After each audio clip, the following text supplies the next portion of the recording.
السلام علیکم شہزاد صاحب. وعلیکم السلام.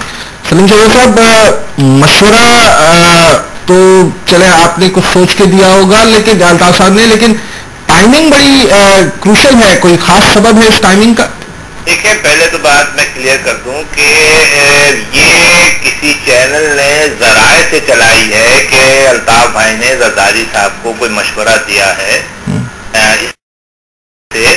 ایسی کوئی بات نہیں ہے. آپ پورا انٹرویو اگر دیکھ لیں تو اس میں کہیں پر بھی الطاف بھائی نے کوئی ان کو مشورہ نہیں دیا, بلکہ بات یہ ہوئی تھی کہ پیپلز پارٹی کو کیا کرنا چاہیے ان حالات میں. تو الطاف بھائی کا یہ جواب تھا کہ پیپلز پارٹی اپنے لوگوں کے ساتھ بیٹھ کے مشورہ کرے کہ ان حالات میں اسے کیا کرنا چاہیے.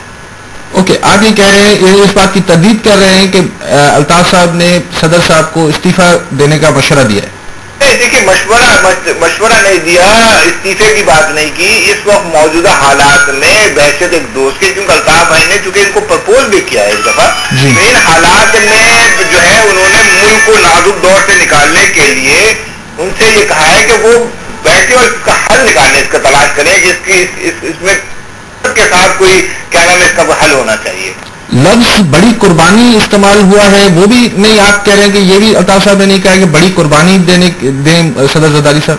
بالکل, قربانی سے مراد یہ نہیں ہوتا ہے کہ استعفیٰ دے دیں. قربانی سے مراد یہ ہوتا ہے کہ اسے اناروں میں نہ آنے دیا جائے, اور اگر اس کو پارلیمنٹ میں لائے بھی تو اس کے نقصانات ہوں گے, بلکہ اس کو فیس کیا جائے. ان مقدمات کو اگر عدالت ان اناروں کو ریجیکٹ کرتی ہے اور مقدمات دوبارہ کھولتی ہے تو قربانی دیں. جس طرح ہم نے بار بار کہا ہے کہ اگر انارو دوبارہ کھلتا ہے اور مقدمات کھلتے ہیں تو ہم اس کو فیس کرنے کے لیے تیار ہیں, ہم قربانی دینے کے لیے تیار ہیں, ہم مقدمات کو فیس کرنے کے لیے تیار ہیں.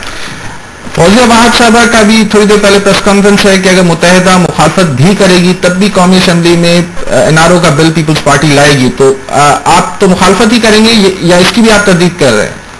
میں اس کی تردید یوں نہیں کروں گا, کیونکہ الطاف بھائی کی ایک ذاتی رائے آئی ہے اور رابطہ کمیٹی کا اجلاس ابھی ختم ہوا ہے, اور انشاءاللہ ظاہر بات ہے قائد تحریک ہے ہمارے, ان کی ذاتی رائے کو ہم سامنے رکھیں گے. کانسٹیٹیوشنل لائر نے بھی ہمیں مشورہ دیا ہے اور ہم بار بار کہتے رہے کہ چونکہ اس کو پیش کرنے سے پہلے نہ ہم سے مشورہ کیا گیا, لیکن ہم کسی ایسے قانون کو کبھی اس کی حمایت نہیں کریں گے جو کہ کرپشن کے خلاف ہو, جس سے ایک عوامی رائے جو ہے اس کے بالکل مخالف ہو.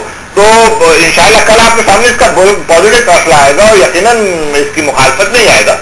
تو مطلب آپ یہ کہہ رہے ہیں, ایک طرف کہہ رہے ہیں کہ آپ الطاف صاحب کی ذاتی رائے تھی, ابھی رابطہ کونسل اس پر کوئی؟ دیکھیے, الطاف بھائی کی ذاتی رائے ہے, ہمارے یہاں ایک جمہوری طریقہ ہے, ہمارے یہاں مشاورت ہوتی ہے. الطاف بھائی کو بھی حق ہے تو اپنی ذاتی رائے پیش کر سکتے ہیں. انہوں نے اپنی ذاتی رائے ٹی وی کے ذریعے رابطہ کمیٹی کے سامنے رکھی ہے, کیونکہ وہ ہمارے قائد ہے, زیادہ ان کی ذاتی رائے کو ہم سامنے رکھیں گے. یقیناً وہی فیصلہ ہوگا جس کو عوام چاہتے ہیں, جس کو تمام سیاسی جماعتیں کہتی ہیں, اس کو وہی فیصلہ ہوگا. نہیں سنی صاحب, میں وہی سمجھنا چاہ رہا ہوں, کیا یہ ممکن ہے کہ آپ رابطہ کونسل کا فیصلہ الطاف صاحب کی رائے کے برعکس آ جائے؟ بالکل نہیں, بالکل برعکس نہیں ہوگا, مخالفت میں ہوگا, اس کا باقاعدہ کل اعلان ہوگا. بہت شکریہ سلیم شہزاد صاحب.